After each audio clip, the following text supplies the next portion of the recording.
Hi.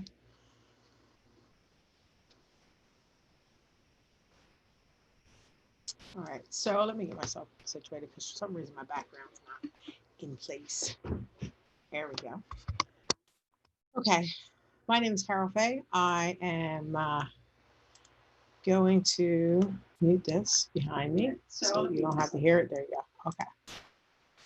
So today I am going to do a review, my review of the 2020 presidential debate. There's a couple things that I would like to discuss today, and the first one is this. President Trump and former Vice President Joe Biden, you are a disgrace to our country. The way you behaved on national stage was atrocious. Why and how we have reached a point in our country that we find it acceptable as a presidential candidate to get on a national televised program wherein we are asking people to vote for us for the highest office in the land and act like schoolyard bullies is beyond my level of comprehension. I cannot tell you as an American how disappointed I am in your behavior and how sad it makes me that this is where we're at as a country. Mr. President, you were asked to denounce the KKK. Your response to that was not enough. Stand back and stand by. That's almost like you're putting them on the sidelines until you call them forward. Mr. President, I know there are things that you have done that have been absolutely misunderstood. As a person who has been misunderstood her entire life, for being bluntly honest, I get it. But that did not sound like you, as the president, stand against anybody with a racial intention. I understand that actions speak louder than words, and I understand that you have classified the KKK as a terrorist organization, and I understand that you have done a lot of things that people don't give you credit for.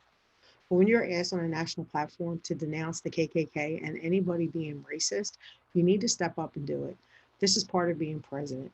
You need to represent all Americans, regardless of their skin, religion, creed, nationality. It doesn't matter. You need to represent us all equally. And that means making sure that we are not, as individuals, dealing with a class of people that hate us for no other reason than our skin color. As a woman, I can tell you it's difficult to face anybody who hates you for no other reason than your gender, or they look down upon you. This is extremely difficult. So I can only imagine what Black Americans go through on a regular basis when they have to deal with racist people being in their lives. Mr. Biden, Antifa is a thing, and you should have stepped up and said that you would not defund our police departments. It is absolutely ridiculous that any politician would think that it's acceptable to defund any of our police departments. Currently, I believe it is Seattle that has defunded their police department. They now have put a pimp. Think about that for a minute. A pimp, an individual who sold women for money, is now going to tell the police how they need to act.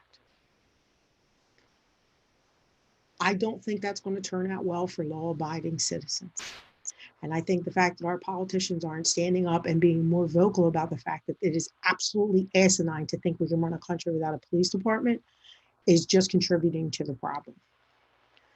The fact that you are unwilling to stand up and say that is, in my opinion, ridiculous. Now you go on to further say, our police department should have psychologists, somebody in there to de-escalate the situation. You do not understand, for those of us who have grown up in the inner city, how naive you sound when you say such things. You do not send a psychologist in to de-escalate somebody who's been smoking PCP, or who's been smoking crack, who has been on meth for days and hasn't slept and has the adrenaline in their body of a bodybuilder. You don't de-escalate that situation. Somebody somewhere in our country needs to stand up and admit that we have a problem with the criminals, not our police. Is it acceptable for Black people to be unnecessarily killed when they're being stopped by the police? No. But it's also unnecessary, and it's unfair of us to criminalize our police for doing their job when they're under attack by people who are not following the laws.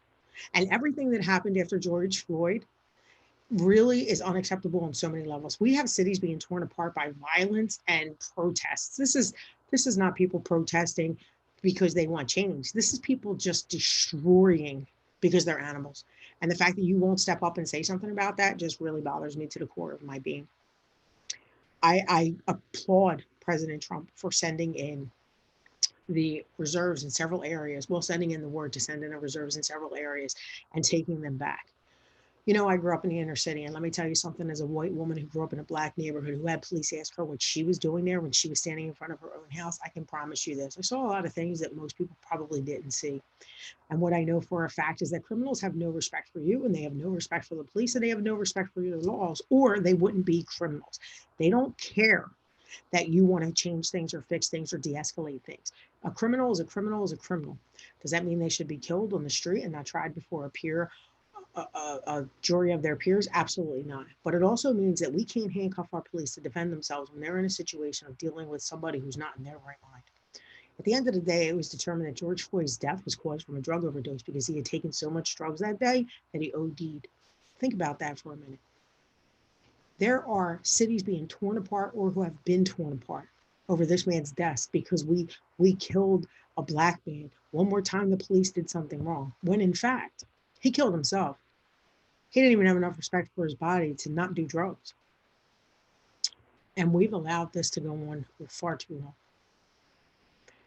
Time and time again, when there is an eruption over a police killing, it's coming up after the fact that it was justified.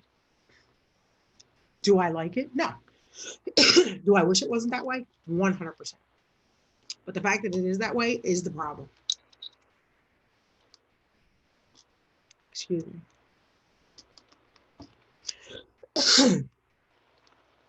Let's talk about the Supreme Justice. You have an audacity about you, Mr. Biden, to go on national television and tell the President of the United States to not do his job in case you get elected. The President of the United States has a responsibility to the people in this country to fulfill the duties of his office. And what that means to me is that if there is a vacancy on the Supreme Court, then he needs to fill it. It is his responsibility to put a candidate forward, and it's the other responsibility to get that person vetted and make sure that they are a quality candidate for that position. We don't necessarily have to like everything about the person that's put into that position, but we do have to respect the fact that they've earned a place in the world that they could even be nominated for such a position. Do I agree with some of the conservative views? And do I agree with taking Roe versus Wade? We're going to get into that in a little bit. But I think that it is unethical of you to ask the president to not do his job. Above that, the fact that you stood on national stage and name called the President of the United States of America, this is, first of all, very childish behavior. It's very schoolyardy when you called him a clown. But above that, what a poor example you set for the country. Actually, both of you, what a poor example you set for the children in our country when you act like little children on the stage bullying each other. We are trying to change the course of the world with how people act towards one another one more time. And one more time, our politicians stood up, acted a fool, and set the exact opposite example.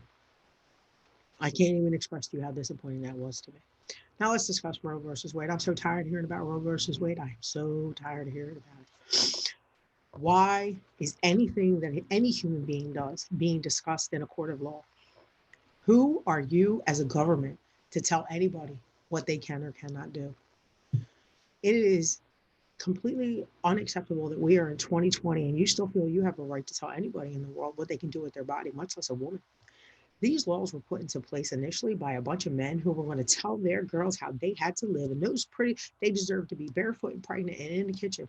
And if they ain't aborting my baby because I'm the man in the house, well, guess what? You ain't the man in the house no more. None of you are the men in the goddamn house no more. Most men in today's society don't want to have jobs and they live with their mommies. So let's not talk about it. But above that, and more importantly, if a woman is raped, and as a result of that, she is found to be pregnant, the fact that you're telling her that you are going to victimize her a second time by forcing her to have that child is atrocious. So I don't know why Roe versus Wade is in the court systems, but I would like to discuss taking anything that has to do with anybody's human body out of the court system 100%, especially when it comes to women. Take my uterus off your courtroom floor. You have no right to discuss what goes on in my body. You don't know the changes a woman's body goes through to make a baby, the emotions that are involved, or anything that's associated with any of that. So for you to even try to act like you are against anybody who's against abortion, but you don't want him to put a woman in that seat really, really bothers me a lot. So now, and oh my God, President Trump, the way you acted was so ridiculous. Do you realize that the interviewer had to yell at you to stop over talking to everybody and actually said, lost his cool and said, I'm going to yell because you're yelling, because look how the two of you are acting. If that wasn't a cue for you to tone it down a little bit and act more like the president that you are, I don't know what else could have been. Mr. Biden. Oh, Mr. Biden, you've got big dreams, my friend. Big, big dreams. So, through the course of your debate, you are giving $20 billion to save the rainforest. You are rebuilding multiple factories and buildings throughout the country to make them more energy efficient. You have the entire government switching over to electric vehicles, and you are giving more tax credits to certain people, and you're going to give businesses everything they need to open up after coronavirus. Boy, I'll tell you what, you're in one single debate, you have spent trillions of dollars. Who exactly is paying for that? Am I expected to pay for that? Because it's bad enough you've already got me paying for this Affordable Care Act that isn't so affordable for Americans. But now you want to further that burden on the American people by spending money in areas that are ridiculous instead of having a regimented plan. I think that you really need to rethink how you're thinking. The Affordable Care Act. Oh, there's the biggest joke. Affordable my ass. The Affordable Care Act was forced on the American people. We didn't want that. We voted against it, and you didn't listen. You or your counterpart. Mr. President Obama, I was absolutely devastated when I saw that that actually passed. You put a plan in place that forced Americans to buy an insurance, and you never thought to put any contingencies in there to protect Americans against price gouging and inflating and limited access to limited doctors and limited procedures. It never occurred to you to make sure you were protecting us. Are you kidding me with this right now? Above that, you're like, oh, well, if we get rid of the Affordable Care Act, 20 billion people in America are going to go without insurance, or 20 million people. What about the 27 million people right now that don't have insurance? So I'm going to say thank you, President Trump, for getting rid of the mandate. Because by getting rid of the mandate, you lifted a tax burden on small businesses who couldn't afford the insurance. And because they couldn't afford the insurance, they were further being burdened with additional taxes. So thank you for lifting that. And thank you for making it available for people to opt out. But the fact that you have forced Americans to do this, now I have friends who are paying $200 or more per week out of their checks per week for their health insurance. That is $800 to $1,500 per month for the people that I know. Above that, they have deductibles depending on how many people are in their family, up to $10,000. How is it that you think that's affordable? Please help me understand. Because from where I'm sitting, an actual American who's working for their money and who has a wage, it's not affordable. It's not affordable. So President Trump is correct. We do need to revamp that. Do I think we should have, and here's another thing. You're saying, oh, we need to have medical insurance available to everybody. This really baffles my mind because medical insurance is available to everybody. You don't want it to be available to everybody. You want it to be free for everybody. Those are two completely different schools of thought. And for you to talk to Americans like we're idiots and we don't understand how to differentiate those two things says to me you have no respect for your country's people. I'm a citizen of the United States of America. I was born in America. I am a descendant of an Irish family.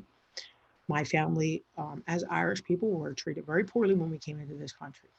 I come from very humble beginnings. I've worked very hard to get where I'm at.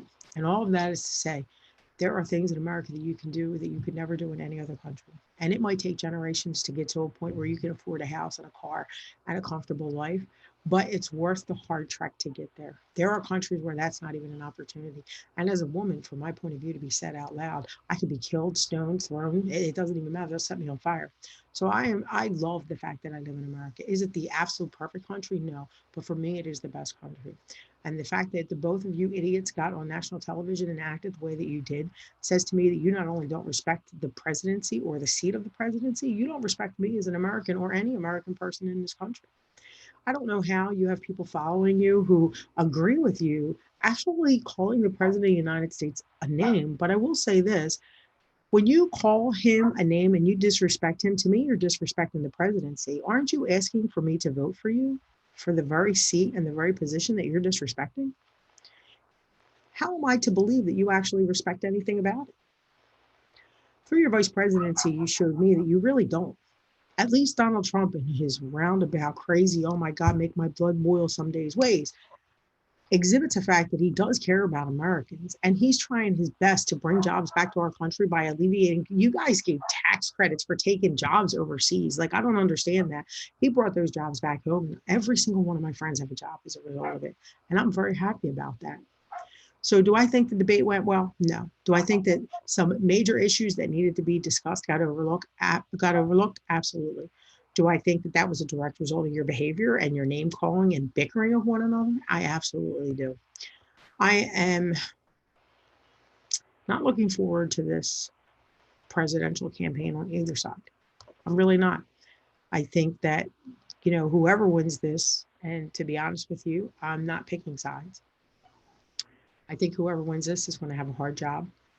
And it's unfortunate that we don't have a better candidate to choose from because, frankly, if there was a better candidate after that display of behavior, I probably would have voted for somebody else. But if I do have to pick the lesser of two evils in my mind at this point, I'm voting for Trump. And I'm voting for Trump because I do believe that he's going to keep bringing jobs back to America. I do believe that he's going to continue to try and chisel down the expenses that your administration and Democratic administrations prior to you dumped on Americans like it was acceptable. So there you go. You forced my hand. I'm a registered Democrat. You have forced my hand. I'm going to absolutely be voting Republican. So thank you for that change in my life, and thank you for that change in my heart, and thank you for showing me that again it was correct just by your display on the stage. Even if he is an idiot, that doesn't mean you have to match him. Two wrongs don't make a right. You should have conducted yourself better.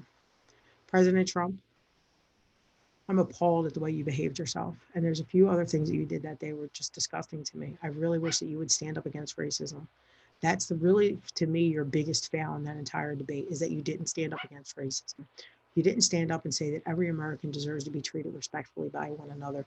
And anybody who doesn't have that same mindset is really working on an obsolete thought process that should have never been born in the first place. My name's Carol Fay. I, for some reason, felt like I needed to come on here and share my point of view of the presidential debate. Are we even calling that a presidential debate, or are we calling that a schoolyard, the 2020 schoolyard battle? Maybe we should call it that. Maybe we should call it children acting like children. I'm not exactly sure, but for all intents and purposes of the title of this, I'm going to call this my review of the 2020 presidential debate. Thanks for listening.